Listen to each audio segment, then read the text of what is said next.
Hey guys, welcome to a new video again, and as I told you in my last IP camera video, it's time to do some new IP camera reviews, and in this video we're taking a look at a new 4K contender that was recently introduced, the Dahua HDW2831T, or more specifically, the IPC-HDW2831T-ZS-S2.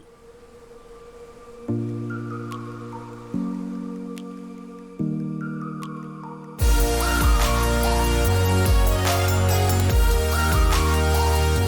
start off, I want to mention that there will be jump links down in the description. If you want to jump to a certain part of the video, like for instance to the test shots, or to my analysis of those shots, or directly to the conclusion part, you can do so using those jump links. There will also be some affiliated links in that same descriptions to all the cameras shown in this video, and if you're going to pick up an IP camera, using those links is very much appreciated. Right, so the HDW2831T, and it's this one up here, is a turret style 4K or 8 megapixel camera that can do 15 frames per second.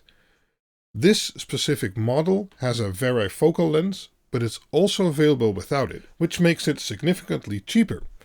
The varifocal model, so that's this one and the one I've tested, is about $150, and the version without it is only $100. Now that's a great price for a 4K IP camera, but let's see how well it does. So these HDW2831T cameras are part of Dahua's Lite line, and we'll be comparing those to the 4K favorites from 2018, since those are the most comparable cameras I own. Both models, and that's this one and this one, and the new one are 4K 15 FPS and turret style. The contenders from 2019, which I showed in, I think it's over here, this video here, is a bullet style and it can do 4K 30 FPS. So depending on what you're looking for, you can find footage that's somewhat comparable at least. But let's first take a quick look at the camera's specifications and physically, and then we'll move on to the demo footage. Well, physically it's a turret camera, and as mentioned, it's about the same size as my current favorite, the HDW5831R model. It looks mainly to be the same design, but I think they've updated some stuff, like for instance adding, I'm not sure you can see that here, but they added a little slot for the SD card, for instance. I love this style of camera since it doesn't have any internal IR reflection issues like a dome camera often has, and it's very versatile in regards to mounting. So, yeah. Specs-wise, the HDW2831T camera has an 8 megapixel 1 by 2.7 inch sensor, which is only slightly smaller than the 1 by 2.5 inch sensor found on the HDW5831R, or as I'm going to call it from now on, the old champ. The 2019 models did have a much larger 1 by 1.8 inch sensor, but in reality this didn't make the difference you'd initially expect, since the pixels, although physically bigger, were also noticeably less quality, which kind of negated this advantage. Dahua also seems to have replaced that camera with the new S2 line, which the camera we are reviewing today is also a part of, and that loses the 30 FPS and that big sensor. Anyway, a 1 by 2.7 inch sensor is still okay, and as said, it's close to the 1 by 2.5 inch sensor of the current budget champion, or the old champ as I'm calling it. Other specs wise, the varifocal range of this lens is 2.7 millimeters to up to 13.5 millimeters, which is again comparable. They both have two IR blasters, but the new HDW2831T does not have a built-in microphone. The fixed lens version, however, does. All of these cameras are PoE, and as you could see in my last video, I used a 1 to 4 port PoE switch and, well, this camera testing plank to feed them all and to do my tests. Today we're going to look at 3 testing locations.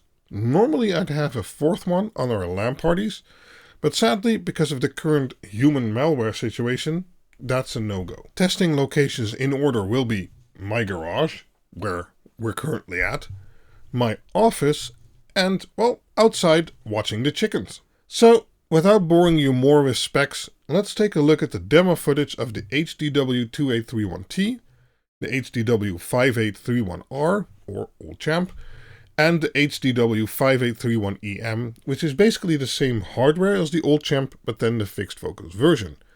I'll tell you later why I've included that one into the mix. Comparison-wise, the Old Champ 5831R is around $190, and the fixed focus version of that, the HDW4831EM, is about $130 currently. So both are about $30 more expensive than their counterparts, of which we are testing today. The varifocal version is the $150 HDW31T. Again, just a short mention, I have jump links in the description. If you want to skip the following naked footage part and go right to the analysis part where you'll see the footage partially again, or right to the conclusion, check out those links in the description. All tests will be shown with the HDW5831R Old Champ first, then the new HDW2831T, and after that the HDW4831EM. During the analysis part, I'll also do some cut-up shots showing all three cameras at the same time. But if you're going to be a betting person, let me know down in the comments right now which camera you think is going to do best. You can elaborate that on like best during day, best during night, and stuff like that. Go on, pause the video, I'll wait.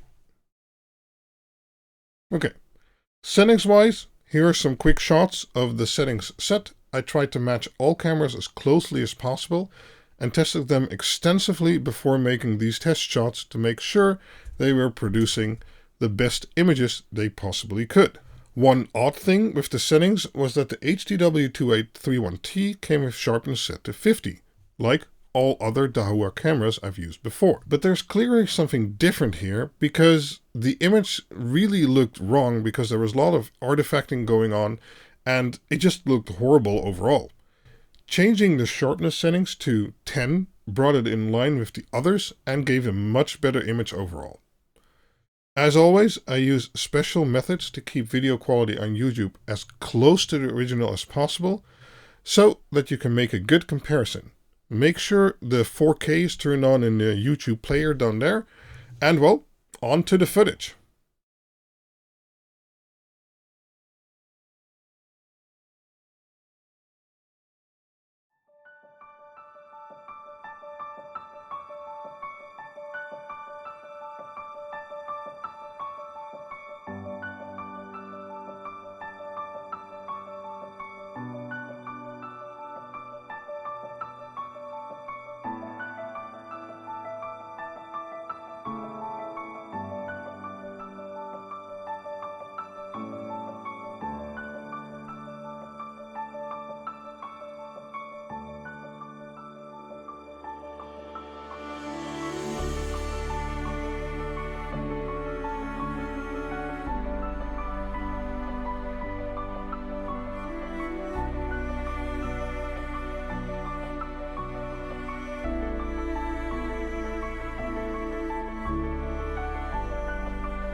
Okay, that was a lot of footage to digest. I hope we all made it to the other side. And well, now let's analyze. I'm mainly going to focus on the two varifocal cameras here. The old champ HDW2831R, or the image you saw first, and then versus the HDW2831T, which was the second image you saw. Comparing these cameras in the first location, the garage, they produced a very similar image at night with an edge for the new HDW2831T camera. It just looks a bit sharper and less smudging with the same settings used. Win for the new and cheaper camera here. After that test, I forced all cameras into color mode, so no IR, and had them record. Partially, this is for an upcoming video of the HDW544T camera, full color, low light. But it's still interesting to compare these two cameras first. Here again we see that the new contender wins in my opinion. It provides a slightly better image with a lot less smearing, quite a feat while using a smaller sensor. Moving on to the well-lit artificial light scene, things change a little bit. I'd say they are mostly on par, although I like the details and color rendering of the old champ a little bit better. It also seems to exhibit less compression artifacts, so a slight win for the old champ here. Last for the garage is the daylight scene, and here the old champ clearly wins. It provides an overall much clearer detailed picture, and the color rendering on the newer HDW2831T just seems a bit off. Win for the old champ again. Interesting. It kind of means we're in a tie right now. Let's move on and compare some more scenes. First off, the nighttime shots in the office. Here, the newer HDW2831T, again, does very well, showing a little bit more detail and sharpness than the old champ. There are, however, some more compression artifacts though, and even with changing the settings, I couldn't get those to go away. For now, a tie, I'd say. Next shot is moving from IR light to artificial ceiling light. The new camera does okay in the IR shots, but does noticeably worse in this lit situation. Less detail, colors, and more compression issue it seems. In daylight, the old champ is the clear winner. Much sharper picture overall, better colors and details in the movement too. I'd almost say I didn't focus the new camera correctly, but I assure you I did. Last is a special test. I walk into the room with a flashlight and see how both cameras handle that. I find it a bit hard to choose a clear winner here. Both do a great job. The new one seems a bit sharper, while the old one shows a bit more details in the shadowy areas, I think. So, it seems up until now, the new camera does better in certain IR lit situations, but when there is enough light, the old champ blows it out of the water. Let's move on to the last scene, outdoor with my chickens. Starting with the night scene, the new camera is certainly sharper, but detail-wise, I'm not sure which one I'd pick. All tests I've shown in this video were done using the IR of the new camera, the HDW2831T, to give it the best possible chance.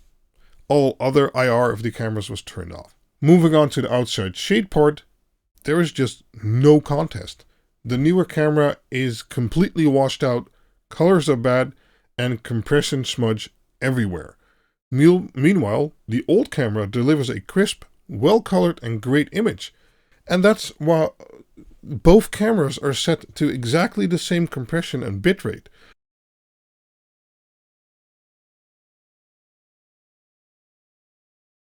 And well, in the following shot with the full sun video, we see exactly the same thing.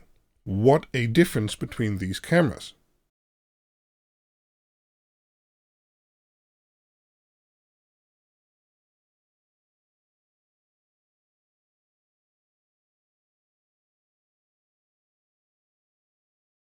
And well, that's it for the test. My conclusions of all of this is the following. In IR situations, the new HDW2831T provides slightly more sharpness than the old HDW5831R, old champ, while costing $30 less. But in some areas, details lack and it exhibits more compression issues. Further, in any situation where there is enough light to not need IR, The old champ shows more sharpness, detail, better colors, and a much better picture overall. Especially in a busier scene like we saw in the outdoors, there is just no comparison, and the new camera actually does quite poorly, if I may say. I'm guessing this is mainly because of the lower quality sensor and maybe the SoC. Speaking of the SoC in the new camera is certainly faster, and the HTML5 interface feels nice and snappy. But in regards to the compression used, it's just worse. A lot worse when there's a lot going on in the picture. That could also explain why it does fairly well at night, and a lot worse during the day, since storing grayscale images uses less data than color images. Keeping this conclusion short, I guess there's a reason why this new camera is part of the Lite line, while the old champ comes from the Pro line. As mentioned before, if there's reasonable light in your scene, the old champ is just a lot better. But in the end, you decide if much better daytime quality and a microphone is worth the extra $30 or not. Also, for certain low light situations and IR situations, the new camera beats out the old one in some scenarios, and only just a little bit. Now, why did I include that fixed focus model of the old champ? Well, I don't have a fixed focus version of the new camera, and going from varifocal to fixed focus will probably show you about the same difference there. And then you have a $100 8 megapixel 4K IP camera, which provides quite decent images for a great price. Okay, these are always long videos to prepare and shoot and edit, but we've made it again. Next IP camera video will be about the HDW544T, HDW5442TM, which is not a 4K camera, but has one of those new 4 megapixel full color sensors. I had that camera running in exactly the same shots as the shots you saw in this video, but I think it actually deserves its own video because the results are quite interesting. Different usage scenario, but quite interesting nonetheless. So, make sure to stay subscribed for that. If you like this comparison, a like on this video would be very much appreciated. And if you're going to buy a camera, any of those featured in this video, I have affiliate links in the description if you want to pick one up. So, thank you for watching. I hope to see you back in the next video. Bye-bye.